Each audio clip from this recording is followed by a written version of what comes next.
traurig, wenn ich ihn nicht streichle. Ist gut. Guck mal, nach diesem Stasi-Verhör war mir klar, dass ich mit demjenigen, der das hier angezettelt hat, der uns belauscht hat und das weitergegeben hat, unbedingt reden muss. Die Gelegenheit dazu kam schneller, wie wir dachten. Gleich als wir ins Café reingingen, kam er uns entgegen. Ich stellte ihn zur Rede, er drängte mich mit der Hand zurück und ich schubste ihn zurück. Daraufhin rief er die Wachen an. 4 bewaffnete Männer kamen. Diese Situation wurde als tätlicher Angriff meinerseits gewertet und daraufhin wurde ich zum Erwin Annau gebeten zu kommen, um die Sache zu klären. Von den Siedlern wurde ich schon gewarnt, nicht alleine dahin zu gehen. Deswegen habe ich mir zur Verstärkung 2 der Siedler mitgenommen. Ich persönlich kam mir verurteilt vor und es hat an der Sache überhaupt nichts geändert, dass die Leute, die dabei gewesen waren, zum Beispiel die Otti, die hat ja auch dort ausgesagt und erzählt, wie es war, hat nichts genützt. Und die Laura wurde auch hinterher befragt und ja, benutzt hat das gar nichts. Es wurde festgelegt, dass ich 3 Wochen nicht ins Bambambur rein darf. Der andere hatte keine Strafe bekommen, nur ich. Das Verhältnis mit unserer Vermieterin war zerrüttelt nach dieser Stasi-Verhörung und wir sind dann kurz darauf umgezogen in ein anderes Haus. Es war abseits und wir haben gedacht, da können wir zur Ruhe kommen, da können wir uns erholen von dem ganzen Stress. Die Ruhe, die wir uns erhofft haben, war nur vor kurzer Dauer. An einem Tag standen 5 Leute vor der Tür. An diesem Tag war ich krank und lag noch im Bett. Ich kam so, wie ich bin, also im Nachtend raus. 5 Leute, einer filmte noch. Ich fühlte mich richtig überfallen und genötigt. Man sagte mir, ich habe zur Erscheinung vor Vorstand. Ich und mein Mann. Es interessierte sie nicht, dass ich krank bin und mein Mann nicht da ist. Ich habe mich hilflos und überfallen gefühlt. Uns wurde vorgeworfen, mehrfach den Kondominiumvertrag verstoßen zu haben.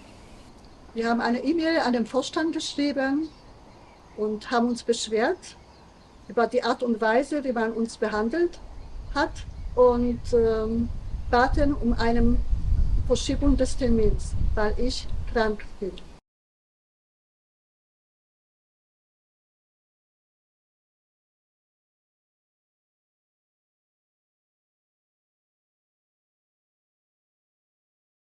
Dass ich krank bin, wurde angezweifelt. Man wollte unbedingt ein ärztliches Attest haben.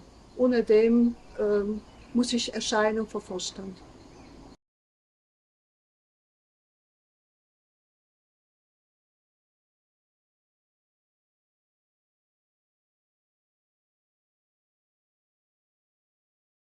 Ich war nicht in der Lage, den Termin wahrzunehmen. Es ging mir wirklich schlecht und deswegen waren wir auch nicht hingegangen.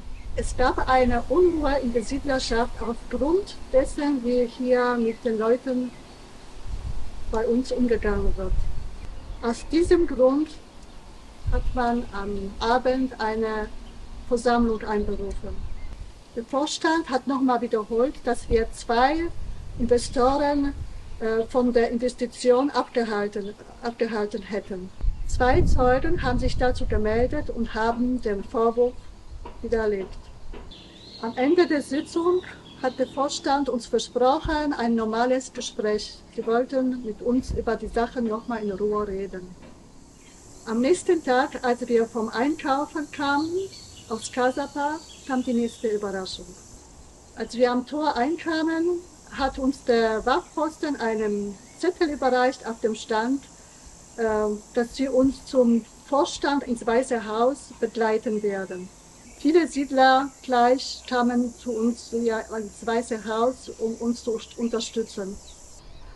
Die Behandlung für uns war inakzeptabel. Deswegen sind wir auch in das Haus nicht reingekommen. Wir wollten, dass der Vorstand rauskommt, das taten sie aber auch nicht. Alle standen eine Weile noch da draußen rum und dann sind alle nach Hause. 2 Tage später standen 2 bewaffnete Männer vor unserer Tür und noch 2 Siedler, die für Erwin arbeiten, und haben uns einen Zettel überreicht, den wir unterschreiben sollten. Auf diesem Zettel stand, dass wir von Sektor A ausgeschlossen sind. Zu diesem Zeitpunkt wussten wir gar nicht, was Sektor A ist. Und das wusste auch keiner hier, keiner der Siedler wusste das. Wie wir dann feststellen mussten, Sektor A bedeutete, dass wir von allen öffentlichen Einrichtungen ausgeschlossen sind. Zu Sektor A gehörte das Café, der Mini-Mercado, wo man was einkaufen konnte, auch die Gaststätte, wo man was essen konnte, die Bibliothek, die Schule, also praktisch alles. Wir waren von allen ausgeschlossen. Wir waren schockiert darüber, weil ohne diese Bereiche, für die Erwin so viel Werbung macht, wäre die Siedlung nicht das, was sie ist. Dort trifft man sich. Dort kann man alles Mögliche miteinander machen, auch zum Essen sich treffen, sich unterhalten. Und das ist jetzt für uns alles verboten. Die schlimmste Auswirkung war das für uns, dass wir nicht einkaufen konnten, nicht zu essen gehen konnten.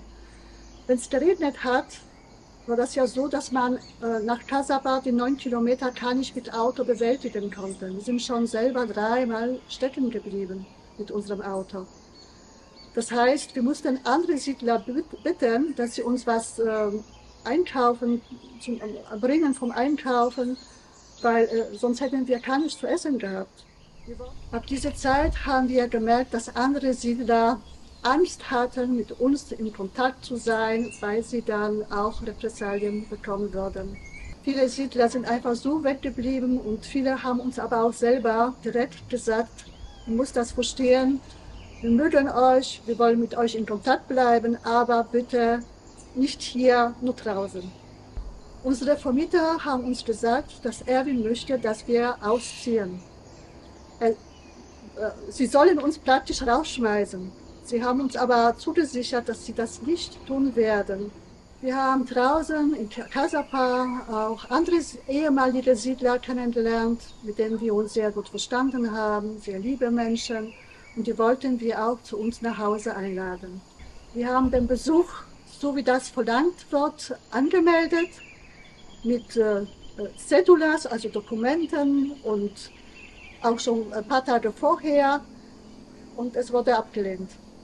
Auf Nachfrage wurde uns geantwortet, dass es sind keine Siedler vom EPV und deswegen dürfen sie uns nicht besuchen kommen. Ich konnte mir das überhaupt nicht vorstellen, warum sie hier nicht rein dürfen. Erstmal waren das unsere Freunde. Zweitens haben sie schon hier gewohnt, also waren sie hier auch bekannt. Und dann waren sie auch noch die Gläubiger, weil sie noch Geld zu bekommen haben. Natürlich war das für uns inakzeptabel, dass wir unsere Freunde nicht einladen dürfen. Wir haben Hilfe uns gesucht bei Friedensrichter in Casablanca. Bei dem Gespräch mit dem Friedensrichter hat er uns zugesichert, dass in Paraguay Demokratie herrscht und jeder darf den Besuch empfangen, den er haben will. Und ohne Voranmeldung und ohne Cedulas und so gar nichts. Jeder darf rein. Bei dem Schlichtungstermin war nur der Anwalt vom Vorstand erschienen und er hat uns nochmal bestätigt, dass wir Besuch empfangen dürfen und auch ohne Voranmeldung, jeder darf zu uns kommen. Also unser Besuch durfte dann doch kommen und natürlich mit Schikanen. Die wurden bestimmt 10 Minuten oder noch länger aufgehalten, musste noch nachgefragt werden, ob sie rein dürfen oder nicht. Dann endlich sind sie reingelassen worden, aber mit Begleitung von einem Wachposten und einem Siedler von Vorstand. Die ganze Zeit, wo unser Besuch bei uns zu Hause war, stand der Wachposten draußen auf der Straße und hat auf uns aufgepasst. Kurz danach wurde uns wegen Eigenbedarf die Wohnung gekündigt. Wir haben draußen jetzt ein schönes Haus gefunden, wo wir jetzt drinnen wohnen und wo wir uns wohlfühlen. Und ja, zurückblickend war das unser schlimmste Jahr unseres Lebens mit ÖPV. Was unsere finanzielle Lage betrifft, unser Vertrag läuft erst nächstes Jahr aus. Und ich denke, dass der Erwin Annau, so wie er das versprochen hat in einer seiner Versammlungen, dass er uns das auch nebst Zinsen auszahlen wird.